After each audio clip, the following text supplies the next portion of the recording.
Eu estou fazendo nesse programa de hoje, assim, uma apresentação rápida daquilo que a igreja fala de Jesus, que os evangelistas falaram, que os evangelhos falam, né? Para a gente caminhar nesse ano da fé, né? A porta fidei, a porta da fé, disse o Papa Bento XVI, é Jesus Cristo.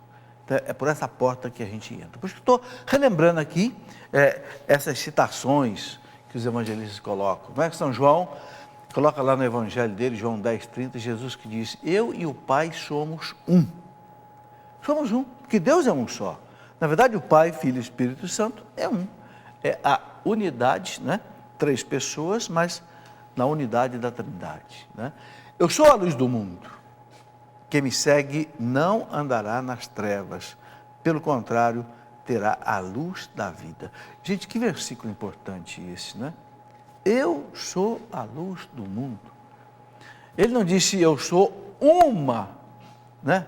Uma luz indefinida, como se existissem outras. Não, eu sou a. A quer dizer única. A é artigo definido, feminino, singular. Eu sou a luz do mundo.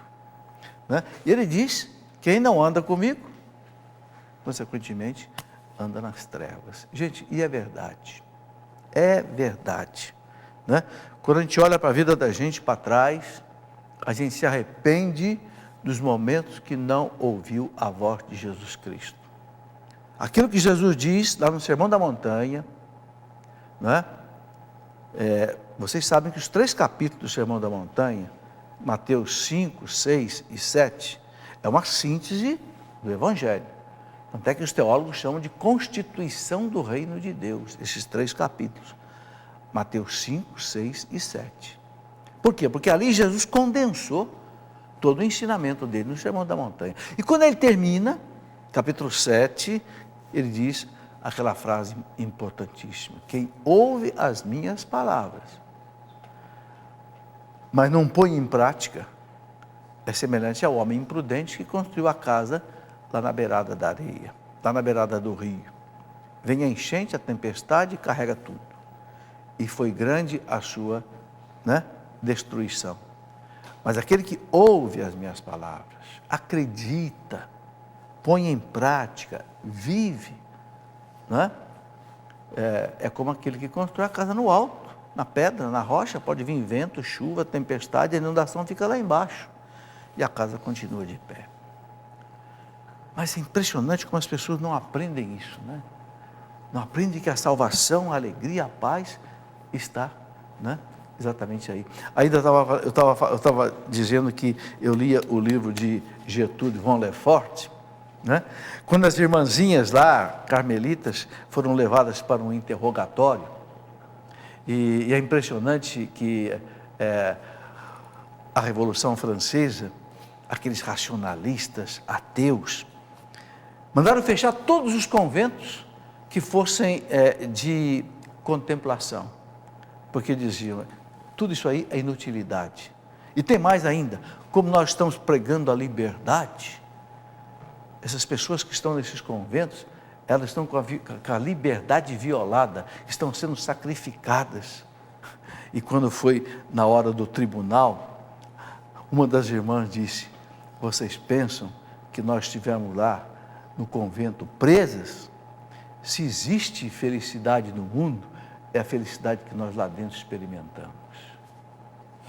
Disse lá, né, no tribunal do júri revolucionário, que o julgavam e o condenaram todas à morte. É impressionante, né? Então, lá naqueles mosteiros, ela dizia, se existe felicidade no mundo, é a felicidade que nós vivemos no mosteiro, né?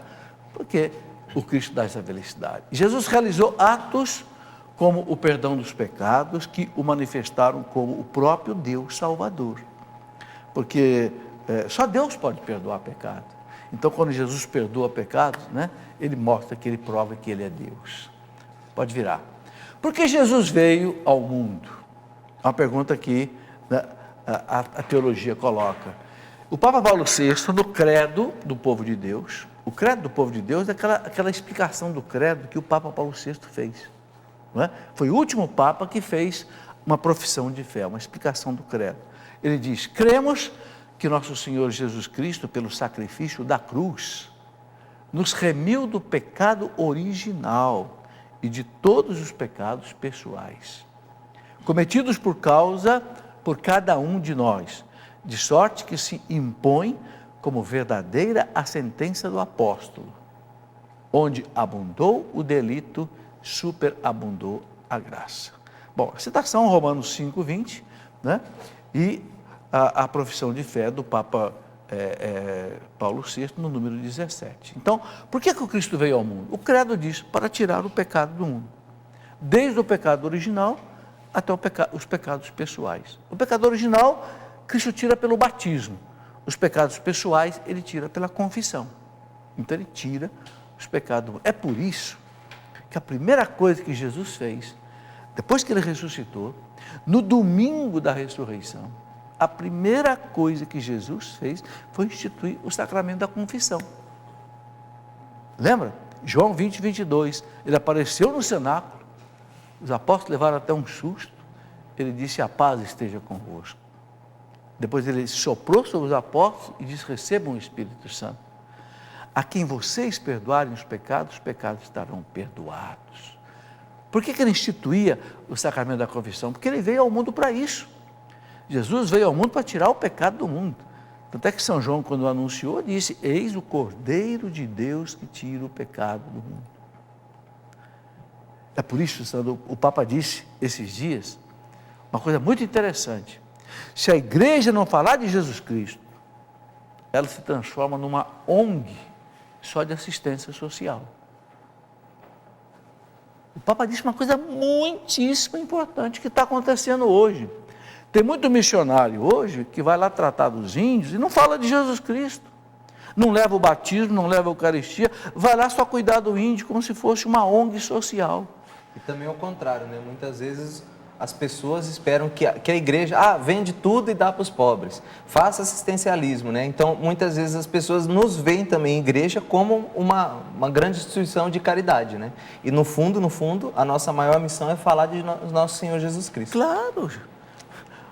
Eu achei muito interessante o Papa Francisco dizer isso: se a igreja não pregar Jesus Cristo, ela se transforma numa ONG de assistências sociais. ONG de assistência social está cheio. Agora, para levar salvação para o homem, só tem um, é a igreja, mas é por meio de Jesus Cristo. Sabe, esse Papa tem algo. O povo está pensando, sabe, o Sandro, que esse Papa é bonzinho, ele desceu do carro lá, abraçou aquele aleijado, um gesto belíssimo dele. Mas o povo está pensando que ele vai aceitar tudo agora, que vai aceitar aborto, vai aceitar... Olha o que ele disse, eu até trouxe aqui uma citação dele, o aborto, ele falando do aborto: o problema moral do aborto é de natureza pré-religiosa.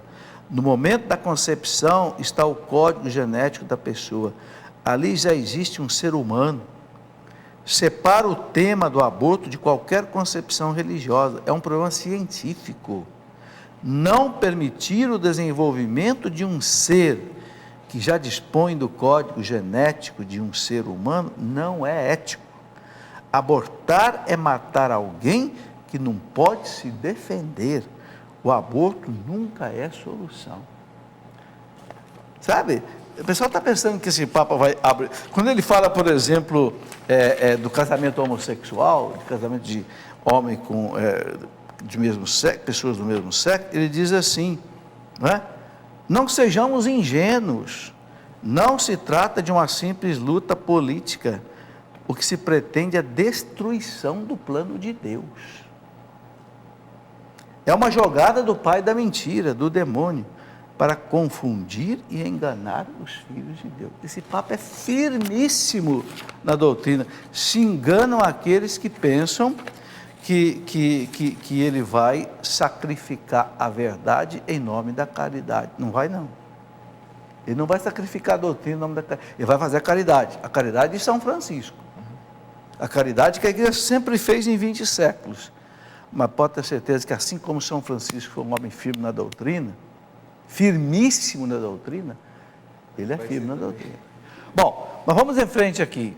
O nome de Jesus significa Deus que salva.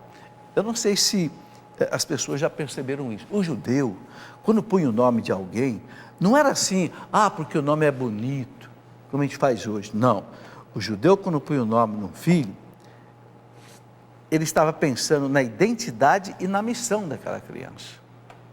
Então, quando o anjo disse para Nossa Senhora, você vai colocar o nome dele de Jesus, né? Jesus quer dizer Deus salva. Ou seja, quem ele é? Qual é a identidade dele? Ele é Deus. Qual é a missão dele? Salvador. Então, Deus salva. É a palavra Jesus. Como só Deus pode perdoar os pecados, né? Como dizia lá, já no Evangelho de São Marcos, é Ele que em Jesus, seu Filho eterno, feito homem, realiza esta obra de perdoar os pecados. O Pai envia o Filho e o Filho envia a igreja para perdoar os pecados. Professor, em cima disso que o senhor acabou de falar um pouquinho, o Daniel Brandão mandou uma pergunta para a gente. Se Jesus é Filho de Deus e Jesus é o próprio Deus, então sabemos de onde Jesus veio. Então pergunto, e Deus veio de onde? E o que havia antes de tudo, junto com o nosso Deus? Essa pergunta toda hora, de onde veio Deus? Deus sempre existiu.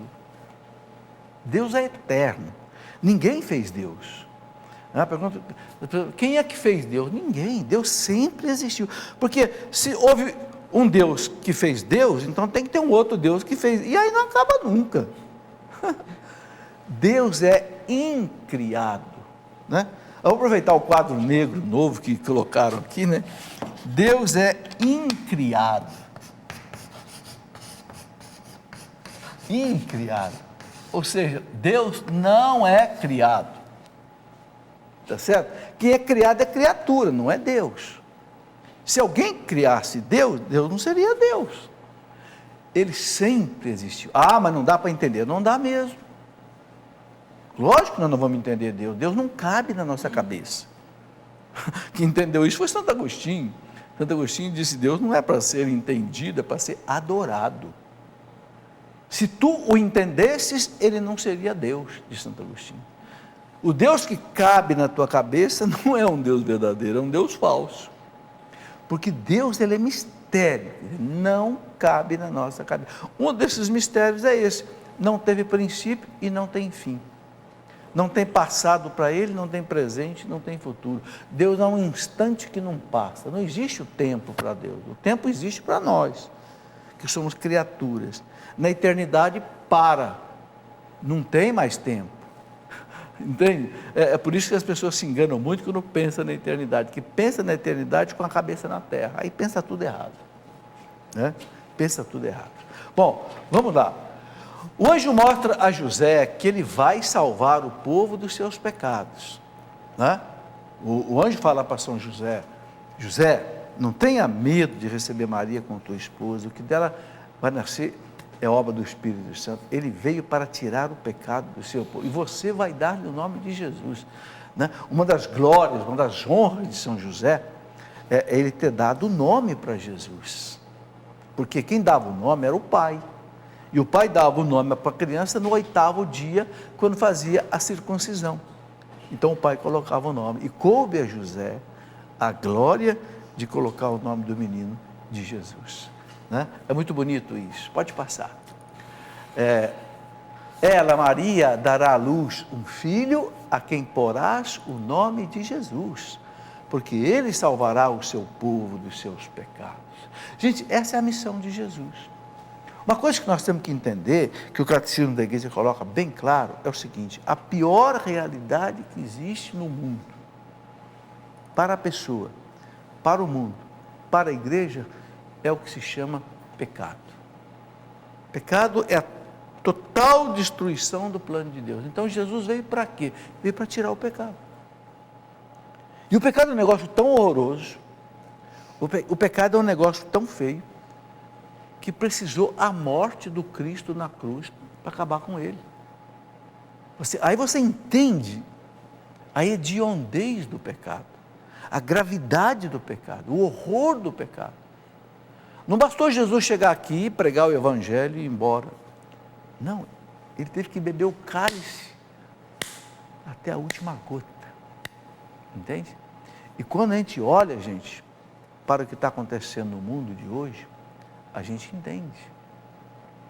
Quando eu vejo 1 milhão de abortos no Brasil, quando eu vejo essas loucuras de imoralidades que nós estamos vendo, eu digo, meu Deus, só mesmo o Senhor morrendo na cruz é que haveria perdão suficiente para tudo isso, Sandro. Quem é que vai ter perdão para tanta coisa? Realmente tinha que ser um holocausto, um sacrifício de valor infinito. Porque o que essa humanidade faz de loucura, de blasfêmia, não é brincadeira. Olhando para o pecado do homem hoje, você entende por que Jesus Cristo passou o que passou. Interessante, né, professor? Que assim, tudo aquilo que estão tentando liberar hoje, a própria lei, a própria Constituição, é tudo fruto de pecado. Tudo fruto do São Paulo pecado. já disse, o salário do pecado é a morte. Todo o sofrimento do mundo, toda a morte do mundo, tudo. Aqui, acabei de escrever esse livro. Mulheres sofridas, lágrimas e lágrimas e lágrimas, e meios de mulher chorando, reclamando. No fundo, quando você desce na causa principal, é o pecado. E não é, vejam bem, eu não estou falando, não é o meu pecado só que me faz sofrer. Não, é o pecado da humanidade. Entendeu? É o pecado da humanidade que cai em cima da cabeça da própria humanidade. Então, o inocente que não fez às vezes mal nenhum, o mal atinge ele, porque a humanidade é solidária. Entende? Mas no fundo, a raiz de tudo é o pecado. Por isso que não adianta a gente querer resolver o problema do mundo só atacando os efeitos. Você tem que atacar a causa. E a causa é o pecado. Por isso que Jesus veio e instituiu o sacramento da confissão, no primeiro dia da ressurreição. E o batismo. Diz para os apóstolos, vão batizar todo mundo. Prega o evangelho e batiza todo mundo, porque ali ele arranca o pecado original. Ele corta a raiz da erva daninha. Aí depois ele vai combater os efeitos que ficaram, né? A concupiscência da carne que ainda fica, mas que pela confissão Deus vai perdoar. Está aí, ó, eis o Cordeiro de Deus que tira o pecado do mundo. Esse Cordeiro de Deus é outra expressão que eu não sei se todos entendem. Na Bíblia, lá no livro do Levítico, no livro também, acho que dos Números, tem aquele holocausto perpétuo que Deus mandou Moisés fazer. O que era aquele holocausto perpétuo? O judeu pegava, todo dia, às 6 da manhã e às 6 da tarde, um cordeirinho de 1 ano, e o sumo sacerdote e o sacerdote do templo sacrificava aquele cordeiro, quando o dia começava e quando o dia terminava, porque para o judeu, o dia vai de 6 da manhã às 6 da tarde, à noite eles não contam, é 6 da manhã às 6 da tarde, então, quando o dia começava, o dia terminava, um cordeiro imolado, era o Cordeiro de Deus, para tirar o pecado do povo. Então, quando João Batista olha para Jesus e diz, esse é o Cordeiro de Deus, que tira o pecado do povo, ele disse tudo. Ele vai ser imolado, como aquele cordeirinho, para que o homem tenha perdão dos seus pecados. Não existe debaixo do céu, aquele versículo que eu falei de São Pedro, outro nome, dado aos homens, pelo qual devamos ser salvos. Olha, gente, pode ser que alguém não aceite isso daqui. Pode ser que alguém queira buscar salvação em outros lugares, mas a palavra de Deus é essa. A palavra de Jesus Cristo, e que ele repete sem cessar, é essa: não tem salvação fora de Jesus Cristo.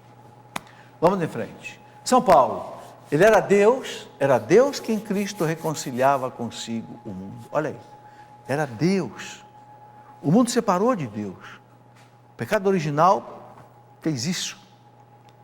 Cristo fez isso, né? Pelo sangue de Cristo o mundo foi reconciliado com Deus. Por isso que Cristo é chamado de pontífice. Por que o Papa é sumo pontífice? Porque o Papa é o vigário de Cristo na terra, e Cristo é essa ponte. Que ponte? Que uniu o homem e Deus que estavam separados. E como o Papa é o vigário de Cristo na terra, é o sumo pontífice. Deus o destinou como instrumento de propiciação por seu próprio sangue. Um dia, sabe, gente, eu fiz uma pesquisa na Bíblia. Convido a você que faça. Procura nas cartas, especialmente de São Paulo e de São Pedro, quantas vezes aparece que nós somos salvos pelo sangue de Cristo? Esse sentido. Eu encontrei mais de 50 versículos semelhantes a esse aqui. Deus o destinou como instrumento de propiciação por seu sangue. Eu encontrei mais de 50 versículos dizendo que nós fomos salvos pela morte de Cristo, pelo sangue de Cristo, pelo sacrifício. São Pedro fala, São João fala, São Paulo fala inúmeras vezes. É o mistério da redenção. Foi Ele que nos amou e enviou no seu Filho como vítima de expiação por nossos pecados. Olha aí, está vendo o versículo? São João, vítima de expiação. O Pai enviou seu Filho como Salvador do mundo. João 1,4,14. E aí, você vai encontrar, este apareceu para tirar os pecados. 1 João 3,5. Aí, toda hora você encontra. Jesus se uniu a todos os homens pela encarnação. O Filho do Homem não veio para ser servido, mas para servir, dar a sua vida em resgate pela multidão. Toda hora você encontra esse sentido. Por isso que a igreja celebra a Semana Santa, com tanta celebração litúrgica.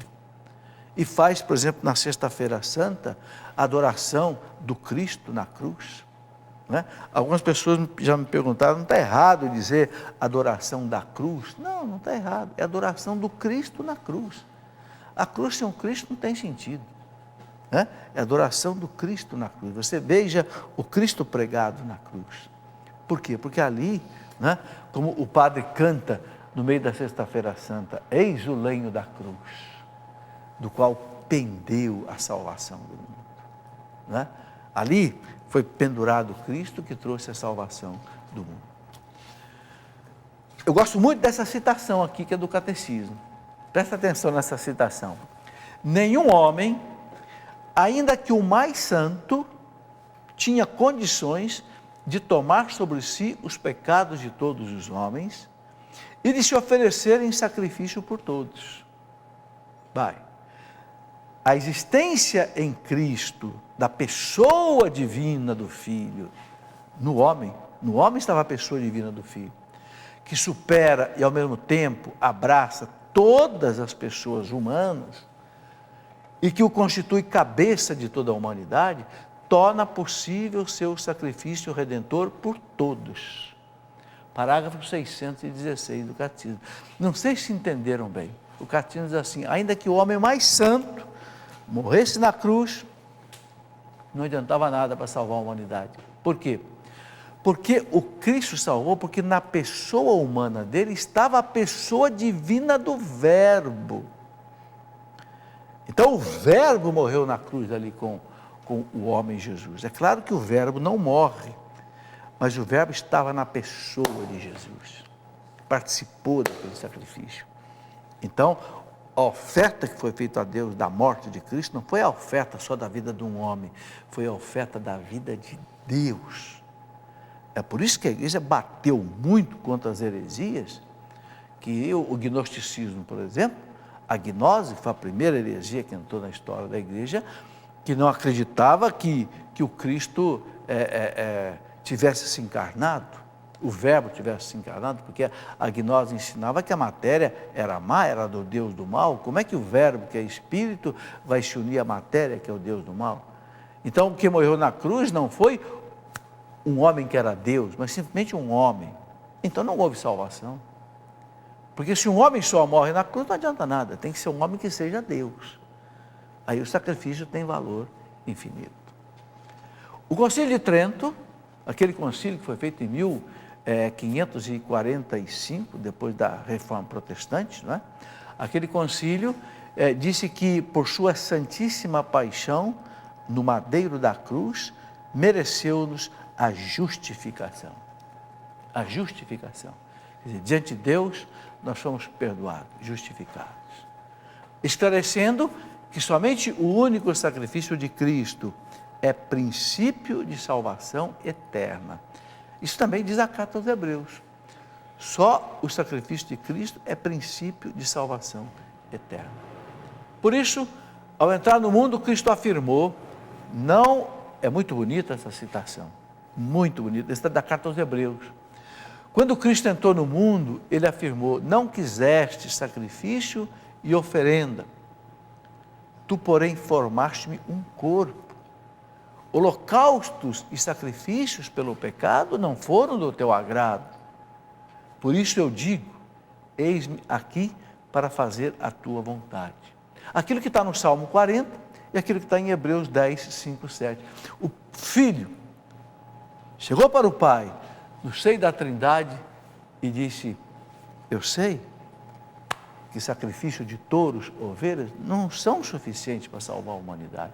Tudo isso é apenas uma prefiguração, um preparo. Então, eis-me aqui, dai-me um corpo para eu fazer a tua vontade. Ou seja, o verbo não tem corpo, o verbo é por espírito. Quando o verbo pede ao Pai, dar-me um corpo, o verbo se encarna para poder realizar, então, o mistério da redenção. É o que a carta aos Hebreus explica para a gente direitinho. Esta é a nossa fé, gente. A fé que nesse ano da fé a gente precisa entender, a gente precisa vibrar com ela, guardar no coração e passar para os outros. Entende? Passar para os filhos. Muito pai, muita mãe tem dificuldade de levar o filho para a missa. Meu Deus, precisa ensinar para o filho o que significa a missa. A missa é a presentificação desse sacrifício. Então, tem que ir ensinando para os filhos o sentido da missa, para que a criança comece a tomar gosto, né? Pela missa.